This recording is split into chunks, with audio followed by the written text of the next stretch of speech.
श्रीमद् भागवत महापुराण द्वितीय स्कंद अध्याय 1। श्रीमद् भागवत महापुराण द्वितीय स्कंद प्रथम अध्याय। ध्यान विधि और भगवान के विराट स्वरूप का वर्णन। ओम नमो भगवते वासुदेवाय। श्री शुकदेव जी कहते हैं, परीक्षित, तुम्हारा लोकहित के लिए किया हुआ यह प्रश्न बहुत ही उत्तम है। मनुष्यों के लिए जितनी भी बातें सुनने, स्मरण करने या कीर्तन करने की हैं, उन सब में यह श्रेष्ठ है।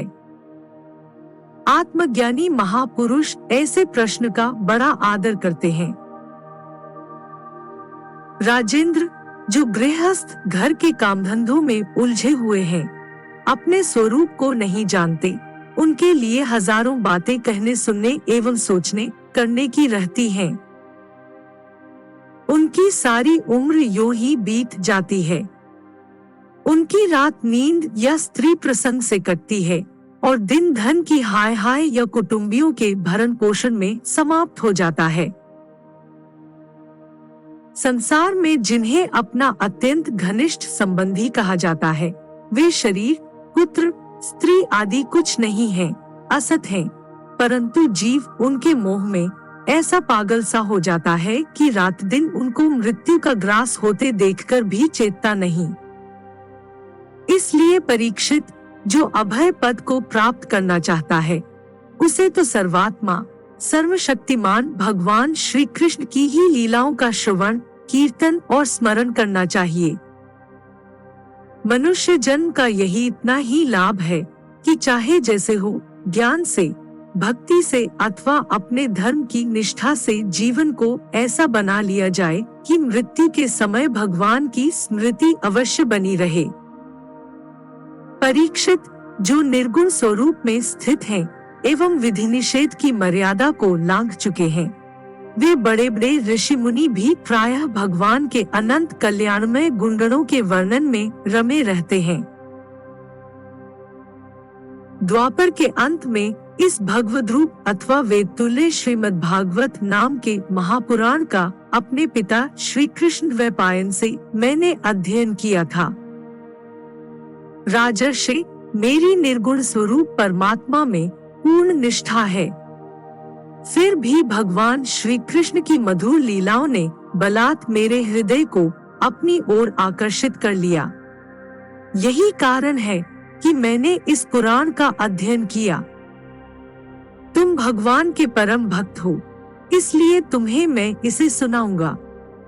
जो इसके प्रति श्रद्धा रखते हैं, उनकी शुद्ध चित्तवृत्ति भगवान श्री कृष्ण के चरणों में अनन्य प्रेम के साथ बहुत शीघ्र लग जाती है।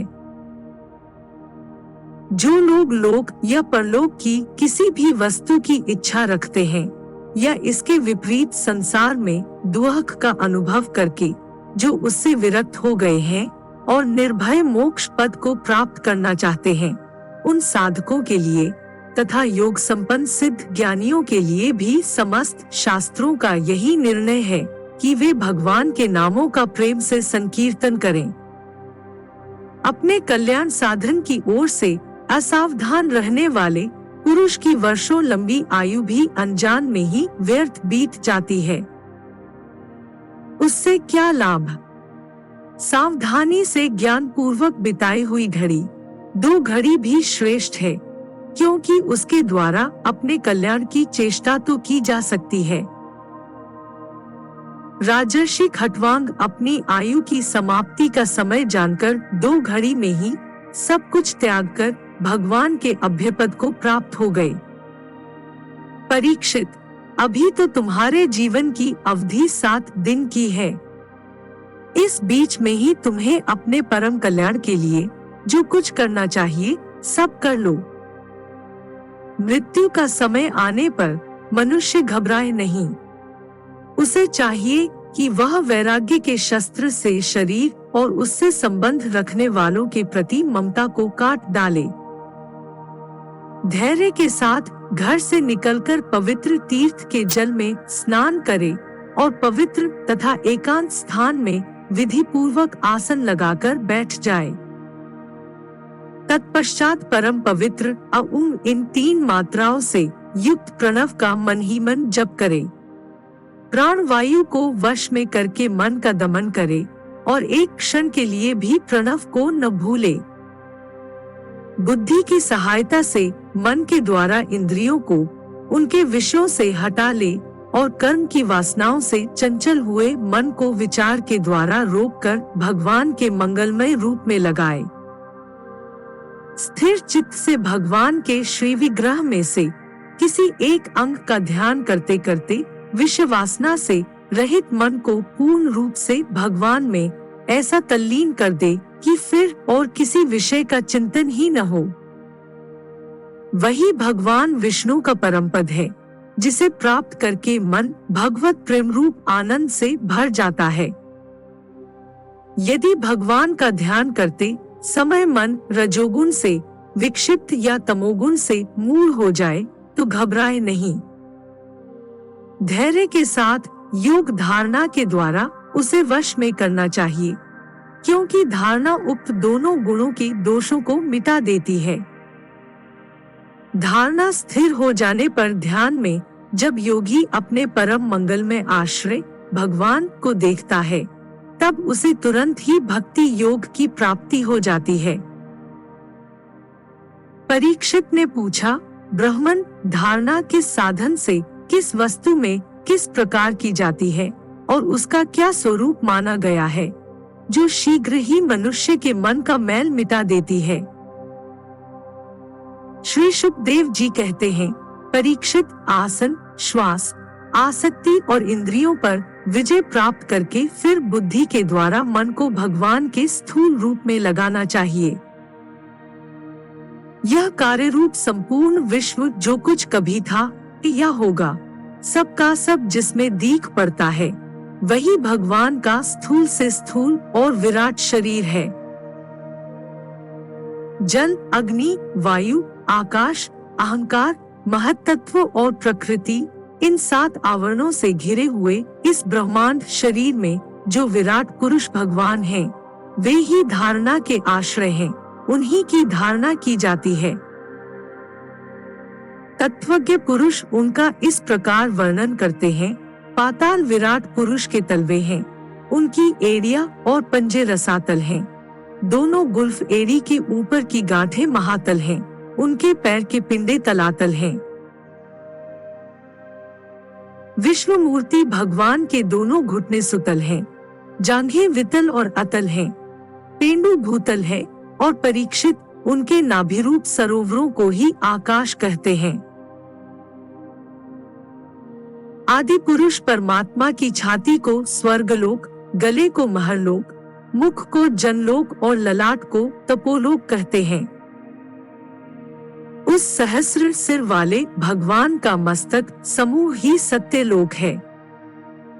इंद्रादि देवता उनकी भुजाएं हैं, दिशाएं कान और शब्द श्रवणेंद्रिय हैं, दोनों अश्विनी कुमार उनकी नासिका के छिद्र हैं, गंध घ्राणेंद्रिय है और धधकती हुई आग उनका मुख है। भगवान विष्णु के नेत्र अंतरिक्ष हैं, उसमें देखने की शक्ति सूर्य है, दोनों पलके रात और दिन हैं, उनका भ्रूविलास ब्रह्मलोक है। तालु जल है और जिह्वा रस। वेदों को भगवान का ब्रह्मरंध्र कहते हैं और यम को दाढ़े। सब प्रकार के स्नेह दांत हैं और उनकी जगन मोहिनी माया को ही उनकी मुस्कान कहते हैं। यह अनंत सृष्टि उसी माया का कटाक्ष विक्षेप है। लज्जा ऊपर का होठ और लोभ नीचे का होठ है, धर्म स्तन और अधर्म पीठ है, प्रजापति उनके मूत्रेंद्रिय हैं, मित्रावरुण अंडकोश है, समुद्र कोक है और बड़े बड़े पर्वत उनकी हड्डियां हैं। राजन, विश्व मूर्ति विराट पुरुष की नाड़ियां नदियां हैं, वृक्ष रोम है, परम प्रबल वायु श्वास है, काल उनकी चाल है और गुणों का चक्कर चलाते रहना ही उनका कर्म है। परीक्षित बादलों को उनके केश मानते हैं, संध्या उन अनंत का वस्त्र है। महात्माओं ने अव्यक्त मूल प्रकृति को ही उनका हृदय बतलाया है और सब विकारों का खजाना उनका मन चंद्रमा कहा गया है। महत्तत्व को सर्वात्मा भगवान का चित्त कहते हैं और रुद्र उनके अहंकार कहे गए हैं। घोड़े, खच्चर, ऊंट और हाथी उनके नख हैं। वन में रहने वाले सारे मृग और पशु उनके कटि प्रदेश में स्थित हैं। तरह तरह के पक्षी उनके अद्भुत रचना कौशल हैं। स्वयंभूव मनु उनकी बुद्धि है और मनु की संतान मनुष्य उनके निवास स्थान है। गंधर्व, विद्याधर, चारण और अप्सराएं उनके षड्ज आदि स्वरों की स्मृति हैं। दैत्य उनके वीर्य हैं। ब्राह्मण मुख, क्षत्रिय भुजाएं, वैश्य जंघाएं और शूद्र उन विराट पुरुष के चरण हैं। विविध देवताओं के नाम से जो बड़े बड़े द्रव्यमय यज्ञ किए जाते हैं, वे उनके कर्म हैं। परीक्षित, विराट भगवान के स्थूल शरीर का यही स्वरूप है, सो मैंने तुम्हें सुना दिया।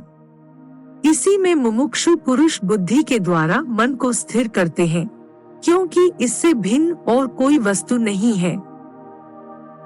जैसे स्वप्न देखने वाला स्वप्नावस्था में अपने आप को ही विविध पदार्थों के रूप में देखता है, वैसे ही सबकी बुद्धि वृत्तियों के द्वारा सब कुछ अनुभव करने वाला सर्वांतर्यामी परमात्मा भी एक ही है। उन सत्य स्वरूप आनंद निधि भगवान का ही भजन करना चाहिए। अन्य किसी भी वस्तु में आसक्ति नहीं करनी चाहिए, क्योंकि यह आसक्ति जीव के अधःपतन का हेतु है।